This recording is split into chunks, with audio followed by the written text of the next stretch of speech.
जाने को, ऐ साहब, ऐ मालिक, ए परमात्मा, ऐ ईश्वर, ऐ आत्मा, तुम्हारा भेद कोई जानता नहीं। मतलब बहुत थोड़े लोग जानते हैं। कौन जानते हैं? जिनका मन निर्मल हो चुका है, जिसके जीवन का सारा व्यवहार निर्मल हो चुका है, जिसके मन से सारी बुराइयां, सारी कठोरता, सब कुछ खत्म हो चुके हैं, वो जानता है। ऐसे जानने वालों में जब हमारी गिनती होने लग जाएगी तब कल्याण होगा। मन पर बैठकर प्रवचन देने मात्र से हमारा कल्याण नहीं होने वाला है। प्रवचन देते देते तो जिंदगी हमारी खत्म हो गई, अनेकों जन्म खत्म हो गए, ये जन्म भी खत्म हो जाएगा, लेकिन कल्याण तो नहीं हुआ। कल्याण तब होगा जब मन का सारा मैल धुलेगा, तब।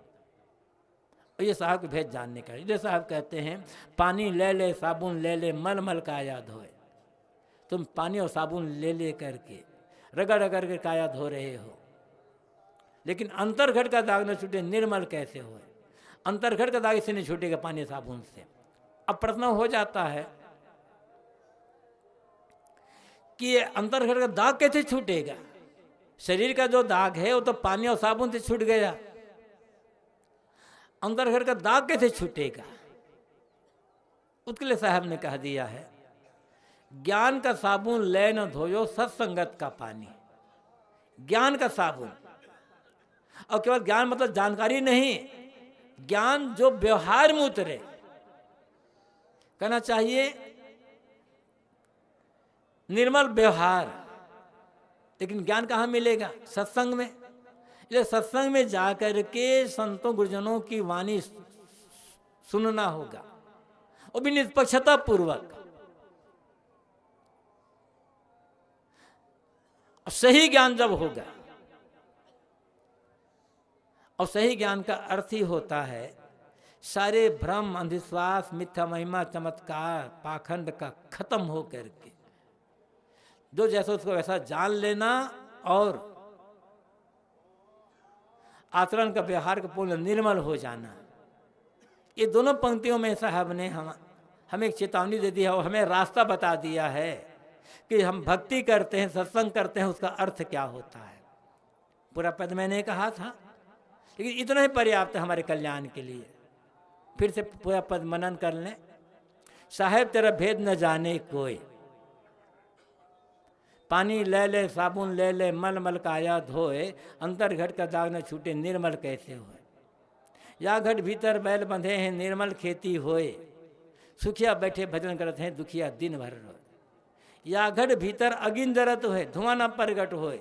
ये ज्ञान क्या, जो साहब का भेद जानने वाला होता है, जो सचमुच में साहब का भेद जान गया है या जानने के में लगा हुआ है, उसके भीतर आग जलती है।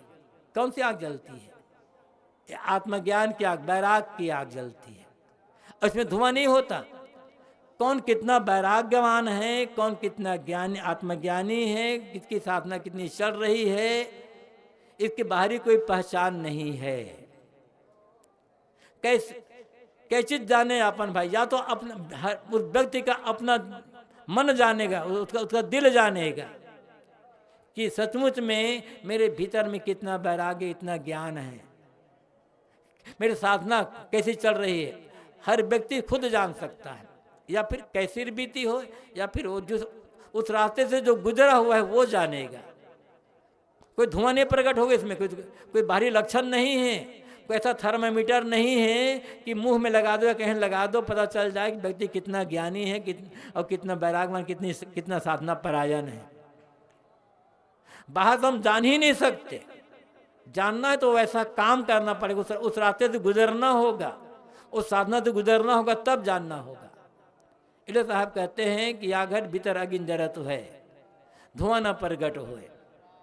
कैसे दिल जाने आपन भाई, कैसी बीती हुई। जड़ बिनु बेल, बेल बिनु तुम्बा, बिनु फल फूले फल होए।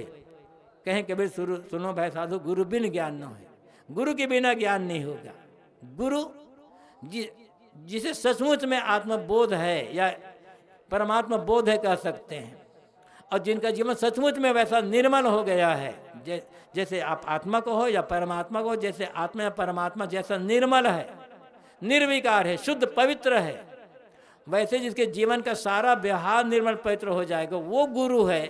और ऐसे गुरु की शरण में जा कर के हमें उस साहब का भेद मालूम होगा और तब सही ज्ञान होकर हमारा कल्याण हो सकता है। इसलिए हमें सत्संग में जाना है, समझना है और सच्चे गुरु की खोज कर उनके शरण में जा कर के आत्मबोध प्राप्त करके जीवन को मानने का काम करना है। यही साधना है, ऐसे में हमारा कल्याण निहित है। आप सबको बहुत बहुत धन्यवाद। अपनी वाणी को विराम। हेलो, बोलिए सद्गुरु देव की जय। थोड़ा जोर से। बिजली नहीं है लेकिन आपके भीतर ऊर्जा तो है, वो बाहर की बिजली है, तो भीतर की चिंगारी थोड़ी सी फूटनी चाहिए। बोलिए सद्गुरु कबीर साहेब की, सद्गुरु अभिलाष साहेब जी की। एक समय था कुंभ मेला जाएंगे, कुंभ मेला में अपना कैंप लगेगा, छावनी लगेगी, लोग आएंगे, ऐसा होगा वैसा होगा, कैसे होगा। बड़ी योजना है ना, बड़ी बहुत बड़ा नक्शा, बहुत कुछ मन में हलचल होता था। अब क्या हो गया है, कितना जल्दी ख़त्म हो। कब घर चल दें, आश्रम विभिन्न आश्रमों से आए हैं, कब आश्रम चल दें, है ना, कितना जल्दी समेट लें। तो वो दिन भी आ गया है। जो उगए सो आथ वे, साहब ने कहा है ना, जो उदय होता है वो अथय जाता है, अस्त होता है। चूने सो ढही परे, जो और फूले सो